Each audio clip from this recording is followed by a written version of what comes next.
నీ పితరులతో ప్రమాణము చేసిన దేశమున నీ గర్భఫల విషయములోను నీ పశువుల విషయములోను నేల పంట విషయములోను నీకు సమృద్ధిగా మేలు కలుగజేయును. హల్లెలూయా, హల్లెలూయా. దేవుడు నీకు ఇచ్చినటువంటి ఊరులో అన్ని సమకూర్చి నీకు మేలు చేస్తాడట. స్తోత్ర. ఏం చేస్తాడంటే ఆయన మేలు చేస్తాడు.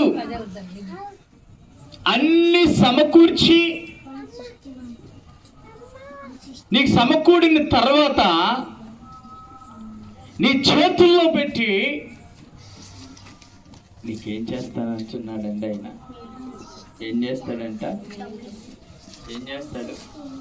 మేలు చేస్తాడు. ఎలా మేలు చేస్తాడు? హల్లెలూయా. సరిపడనంత మేలు నీ జీవితంలో ఆయన చేస్తాడు. సమృద్ధి అయిన మేలు నీకు కావాలి కదా.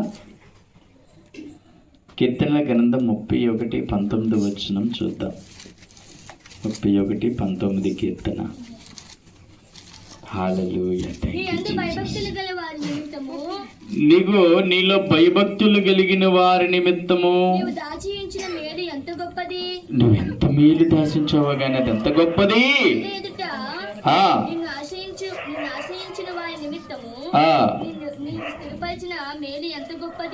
చూడండి, మీరు స్థిరపరిచినటువంటి మేలు ఎంతో గొప్పది. స్తోత్రం. హల్లెలూయా, హల్లెలూయా.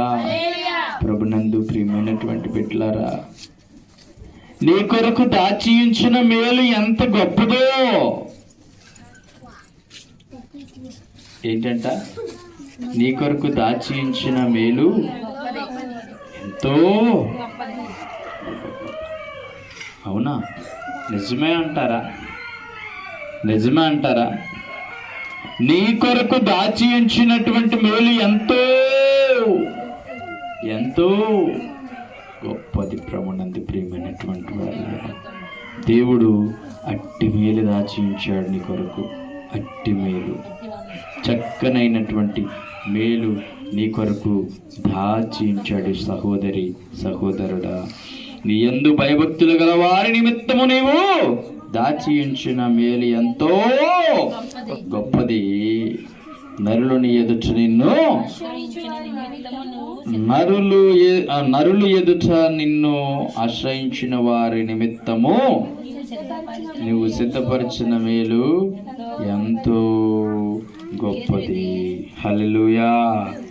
నరుల ఎదుట నిన్ను ఏం చేశారటండి?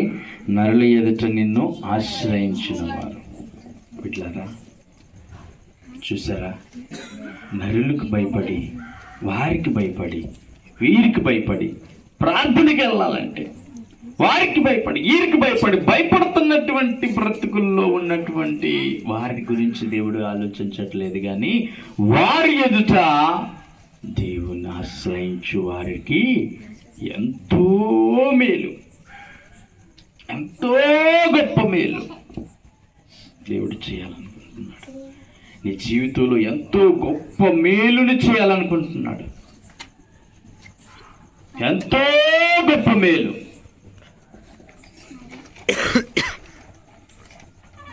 ప్రభునందు ప్రియమైనటువంటి వారులారా, నేను ఆ జీవితంలో ఎంతో గొప్ప మేలును చేయాలనుకుంటున్నాడు. ఎంతో గొప్ప మేలును చేయాలనుకుంటున్నాడు. దయచేసి ఇటు గొప్ప మేలుకి మీరు చవియక్కండి. ఇంత గొప్ప మేలుకి నువ్వు చవియగ్గు. జకరియా గ్రంథములో కూడా చెప్తాడు. 8వ అధ్యాయము 13వ వచనం. జకరియా గ్రంథము 8వ అధ్యాయం 13వ వచనం. యూదా వారులారా, ఇశ్రాయేలు వారులారా, మీరు అన్యజనులలోని నేలాగు శాపస్పదమైన ఇంటిలో అలాగే మీరు ఆశీర్వాదస్పదమై మగుటకు నేను మిమ్మల్ని రక్షించును. భయపడక ధైర్యము తెచ్చుకోండి. ప్రజల ఎదుట నువ్వు నువ్వు శాపగ్రస్తులుగా ఉండుంటే, ప్రజల ఎదుట నీకు ఆశీర్వాదం లేకుండా ఉండుంటే, నా వైపు చూస్తే నీకు ఆశీర్వాదాన్ని ఇస్తాను. దేవునికి స్తోత్ర. ఆశీర్వాదం, మేలు. ప్రజల ఎదుట నన్ను నీవు ఎరిగి ఉంటే, నాతో జీవిస్తూ ఉంటే, నాతో బ్రతుకుతూ ఉంటే ఎంతో మేలు, ఎంతో మేలు. నీ జీవితంలో గొప్ప మేలుని నేను చేకూర్చాలనుకుంటున్నాను. నీ పట్ల నిన్ను ఆశీర్వదించాలనుకుంటున్నాను. నిన్ను శపించిన వారి ముందు, నిన్ను శాపగ్రస్తాలు పుట్టిన వారి ముందు, నీ జీవితం ఇంకా లేదు అని అనుకున్న వారి ముందు, నిన్ను బాధ పెట్టిన వారి ముందు నేనేం చేయాలనుకుంటున్నాను? నిన్ను ఆశీర్వదించాలనుకుంటున్నాను, మేలుడు చేయాలనుకుంటున్నాను. నీ జీవితానికి నేను మేలు చేయాలనుకుంటున్నాను. వారి ముందు నీ జీవితాన్ని మేలుకరంగా చేయాలనుకుంటున్నాను, మేలుకరంగా ఉంచాలనుకుంటున్నాను. ప్రభునందు ప్రియమైనటువంటి వారులారా, నీ ప్రజల ముందే, నిన్ను అవమానించిన ప్రజల ముందే నిన్ను ఆశీర్వదిస్తాను. హల్లెలూయా. నీ ప్రజల ముందే నిన్ను ఆశీర్వదిస్తాను. ఎఫెసీ గ్రంథం 2:8. ఎఫెసీ గ్రంథం 2:8. విశ్వాసము ద్వారా కృపచేతనే రక్షింపబడి ఉన్నారు. మీరు విశ్వాసము ద్వారా కృపచేతనే రక్షింపబడి ఉన్నారు. కృపచేతనే రక్షింపబడి ఉన్నారు. ఇది మీ వలన కలిగినది కాదు, ఇది మీ వలన కలిగినది కాదు, దేవుని వరమే. హల్లెలూయా. ఏంటండి? ఏ ద్వారా రక్షింపబడ్డారు మీరు? కృప ద్వారా, విశ్వాసము ద్వారా రక్షింపబడ్డారు. ఇది మీ వలన కాదు, ఇది దేవుని వలనే జరిగినది. హల్లెలూయా, హల్లెలూయా.